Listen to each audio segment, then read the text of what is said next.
Hai semua, Assalamualaikum. Bersama dengan cikgu pada kali ini untuk Matematik Tingkatan 1, Bab 3 Kuasa 2, Punca Kuasa 2, Kuasa 3 dan Punca Kuasa 3. Dan dalam video kali ini kita akan menjalankan pengiraan melibatkan penambahan, penolakan, pendaraban, pembahagian, seterusnya gabungan operasi melibatkan kuasa 2, punca kuasa 2, kuasa 3 dan punca kuasa 3. Apa yang menariknya dalam video kali ini, cikgu akan menunjukkan pengiraan menggunakan kalkulator Casio Classwiz FX570EX.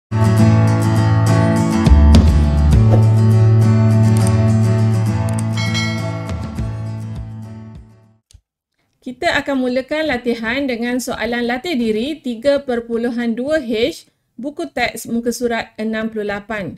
Soalan yang pertama, hitung nilai bagi setiap yang berikut.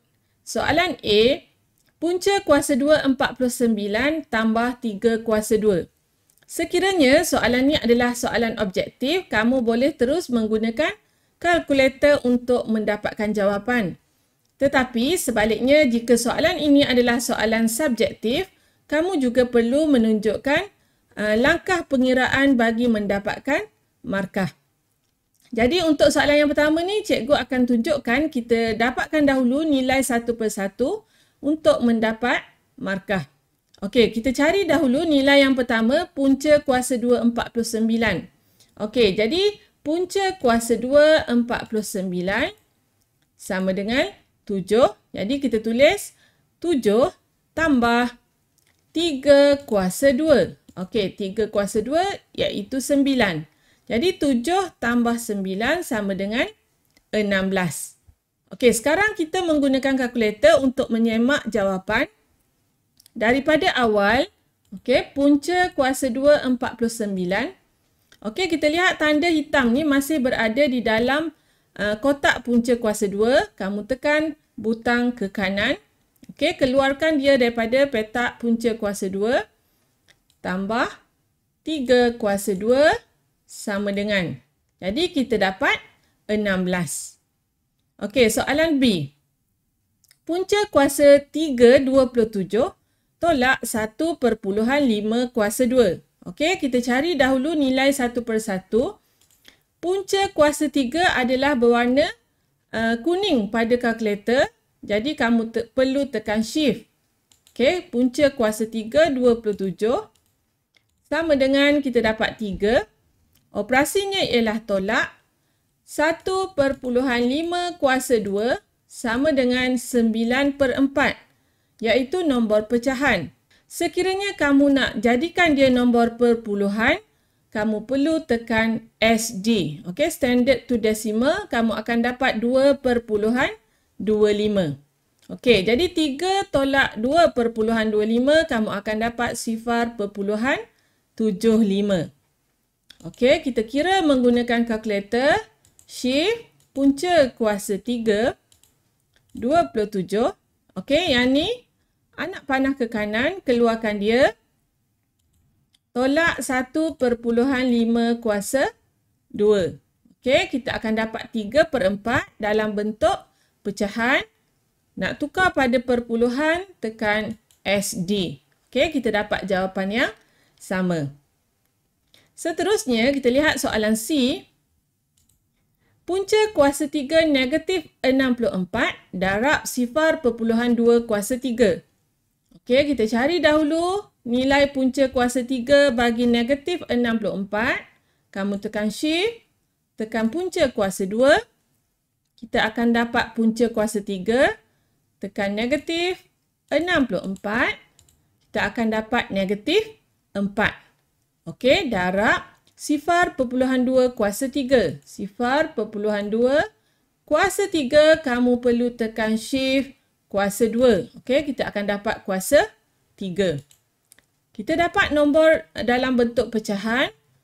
Kalau nak tukar pada perpuluhan, kita tekan SD, kita akan dapat 8 darab 10 kuasa negatif 3. Jadi apa yang perlu kamu buat untuk jadikan dia nombor perpuluhan?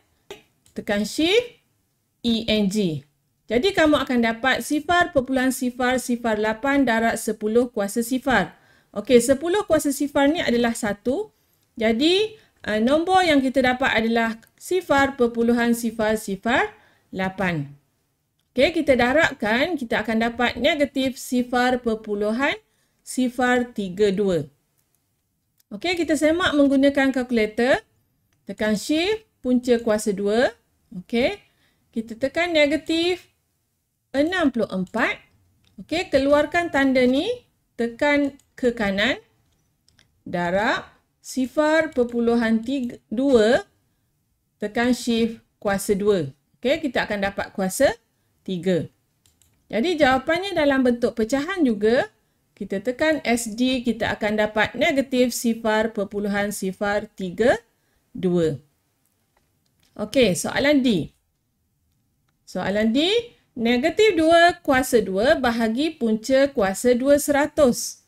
Okey, negatif 2, tekan negatif 2, tutup kurungan, kuasa 2 kita akan dapat 4 bahagi punca kuasa 2 100 sama dengan 10. Jadi 4 bahagi 10 kita akan dapat 0.4. Sekarang kita semak menggunakan kalkulator. Kurungan negatif 2, tutup kurungan kuasa 2. Okey, bahagi punca kuasa 2 100.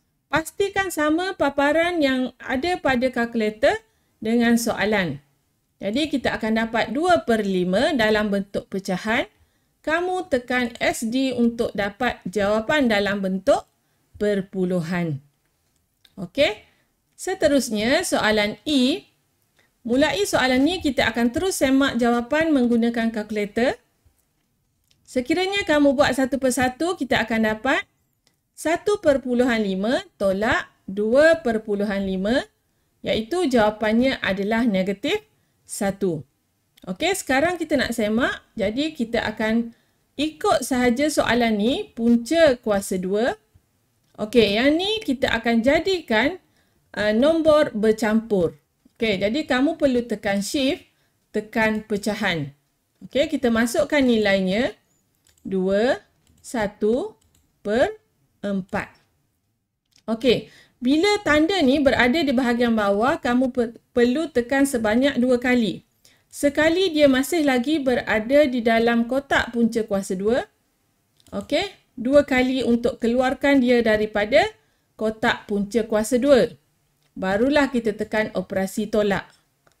Okey, seterusnya punca kuasa 3 kita tekan shift. Okey, sama juga ini adalah nombor bercampur. Kamu tekan shift, pecahan. Kita masukkan nilainya 15. 5/8. Okey. Sama dengan kita akan dapat negatif 1. Okey. Soalan F. Punca kuasa 3 1/125 darab 0.3 kuasa 2. Okey, kalau kamu kira nilai satu persatu, kamu akan dapat 1/5 darab 0.09 iaitu 0.018. Okey, kita tekan shift. Punca kuasa 2, kita dapat punca kuasa 3. Tekan pecahan. Okey, kita masukkan nilainya 1/125. Okey, keluarkan daripada petak punca kuasa 2, tekan 2 kali. Okey, darab 0.3 kuasa 2. Jadi kita dapat dalam bentuk pecahan juga, kita tekan SD, kita akan dapat 0.018. Okey, soalan berikutnya, soalan G. Punca kuasa 2 12/27 bahagi negatif 2/3 kuasa 3. Okey, ni nilai satu persatu. Kita akan dapat jawapan negatif 2 1/4. Okey, sekarang kita tekan punca kuasa 2. Kamu tekan pecahan. Masukkan 12/27. Okey, tekan 2 kali. Bahagi. Okey, ada kurungan. Jadi kita perlu tekan kurungan. Negatif. Negatif. Kamu tekan pecahan. 2/3. Okey. Tutup kurungan kuasa 3. Okey, kita tekan shift kuasa 2. Kita akan dapat kuasa 3. Kita akan dapat jawapan dalam bentuk negatif 9/4 iaitu pecahan tak wajar. Kalau yang ni kamu nak dapatkan pecahan nombor bercampur, kamu perlu tekan shift SD. Jadi kita akan dapat negatif 21/4. Okey, soalan H. Negatif 5 kuasa 2 tambah punca kuasa 2, 27/9 tolak 2 kuasa 3. Okey, ada 3 nilai. Kalau kamu cari satu persatu, kita akan dapat 25 tambah 5/3 tolak 8. Iaitu jawapannya adalah 18 2/3. Okey, kita guna kalkulator, kita ikut soalannya. Kurungan negatif 5 tutup kurungan kuasa 2 tambah, okey, punca kuasa 2. Ada nombor bercampur, jadi kita tekan shift pecahan. Kamu masukkan nilainya 2, 7/9. Okey, tekan 2 kali. Tolak 2 kuasa 3. Okey, tekan shift, tekan kuasa 3. Jadi kita dapat 56/3, iaitu pecahan tak wajar. Sama seperti tadi, kamu tekan shift, kamu tekan SD untuk tukar kepada nombor bercampur. Jadi kita dapat 18 2/3. Okey, soalan yang terakhir, soalan I. Okey, soalan I, kalau kamu kira satu persatu, kamu akan dapat 4 darab negatif 3/4, iaitu jawapannya adalah negatif 3. Okey, sekarang kita akan ikut seperti mana soalan. Kurungan punca kuasa 2 16. Okey, yang ni kamu perlu tekan sekali, keluarkan dia daripada kotak punca kuasa 2. Tolak 6. Okey, tolak 6. Tutup kurungan kuasa 2. Okey, darab punca kuasa 3. Shift punca kuasa 2, kita akan dapat kuasa 3. Okey, ada negatif, kamu tekan negatif. Seterusnya tekan pecahan. Okey, 54/128. Okey, kamu pastikan yang ni mesti sama dengan soalan. Bila dah sama, sepatutnya kita akan dapat jawapan yang sama, iaitu negatif 3. Okey, boleh? Dengan 9 soalan yang telah cikgu tunjukkan tadi, cikgu harap kamu dapat menggunakan kalkulator Classwiz FX570EX dengan baik bagi menjawab soalan melibatkan tajuk kuasa 2, punca kuasa 2, kuasa 3 dan punca kuasa 3. Jadi untuk memahirkan diri kamu, kamu boleh cuba soalan mahir diri di muka surat 69. Selamat mencuba!